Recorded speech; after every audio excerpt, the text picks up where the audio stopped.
Okay, so I'm doing this video in my bedroom because I got some people over and they're making some noise.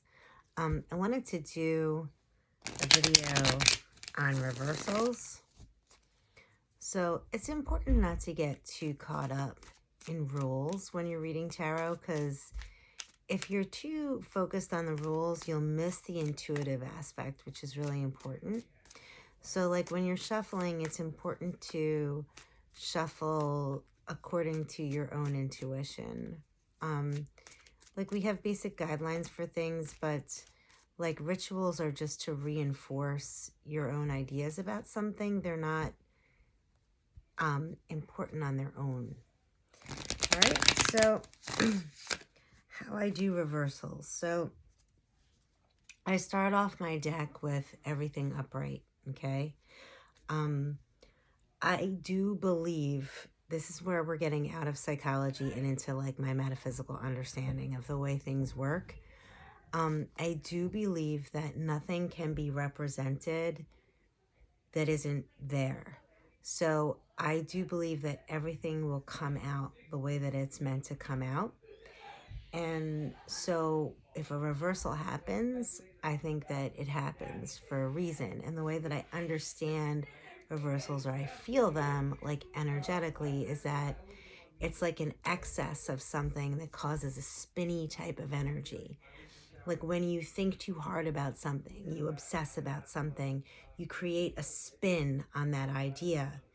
And it can often be negative. It can often just make something too much.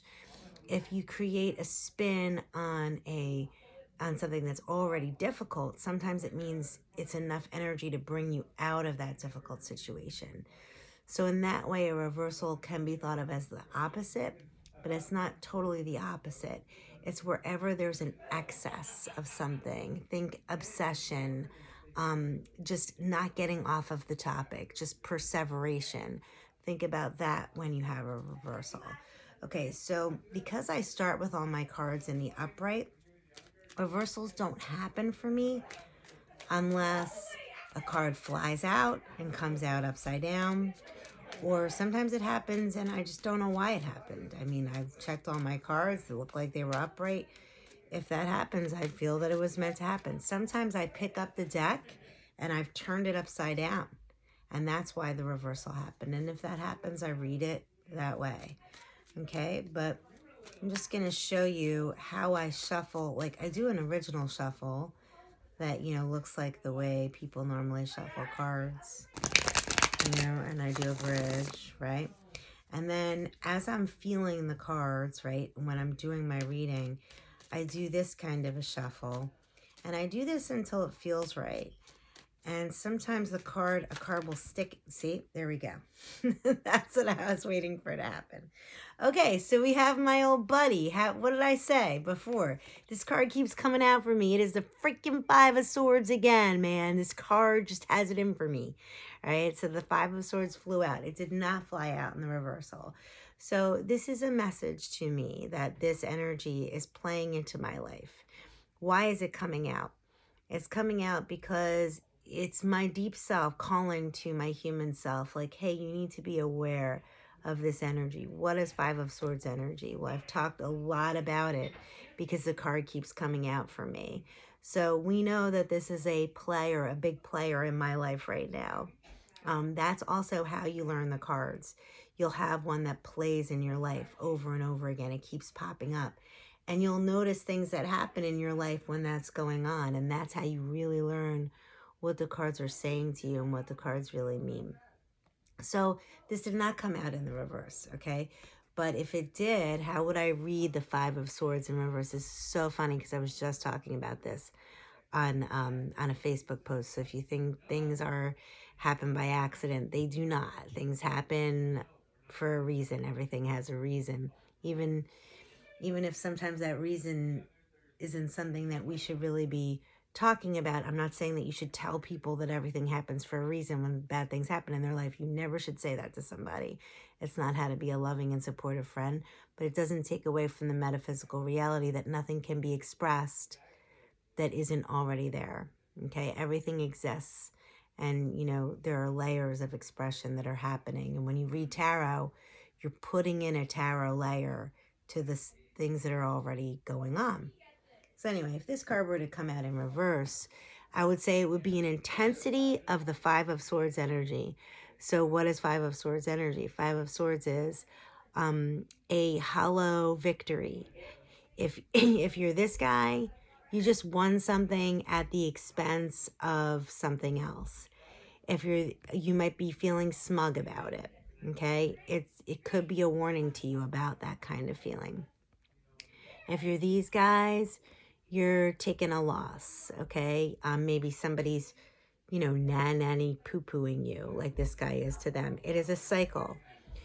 You are being called to pay attention to this cycle where, one person is dominating the other, and then that person who has been dominated dominates the next time. If that's a bad cycle and you're being called to it.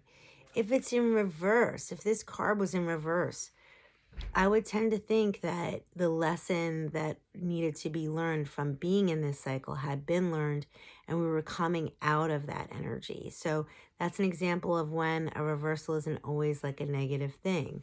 I'll give you another example. Well, like in all the court cards, right? Here we have some court cards here, the Knight of Swords and the King of Swords. You have like the negative side of these traits. So the Knight of Swords, if you get him in reversed, is more crass, might be harsh. He might be trying to fight with you. The King of Swords, same thing. He might be a warlord in the reverse, okay? Let's look at some more. I like to talk about the Moon in reverse because the Moon is, in general, a card of secrets, of the unknown, of illusion, of things that are pulling, the things that are under the surface, like forces that are mysterious that are pulling you along and you don't know what they are. When you get in the Moon in reverse, it's like that you learn something. You learn about what it was that was pulling you along. It's a secret coming to light, that kind of thing. So it can be positive. It's not always negative. A reversal isn't always negative. Okay? But what I want you to think about and interpret when you're interpreting reversals is what would happen if I was stuck on this card. That's how you think about a reversal. Whatever this energy is, like here's an example of, leaving an untenable situation. You're leaving something because it's just not doable anymore. What if you were stuck in that energy of leaving something because it's not doable anymore? If you were stuck in that, maybe you'd run away from things that really hadn't had a chance to develop yet if you were stuck in that energy. So that's how I want you to think of reversals. Think about the energy of the card and then imagine what it would be like if you were stuck on that, obsessed on that. That's what a reversal is pointing you towards.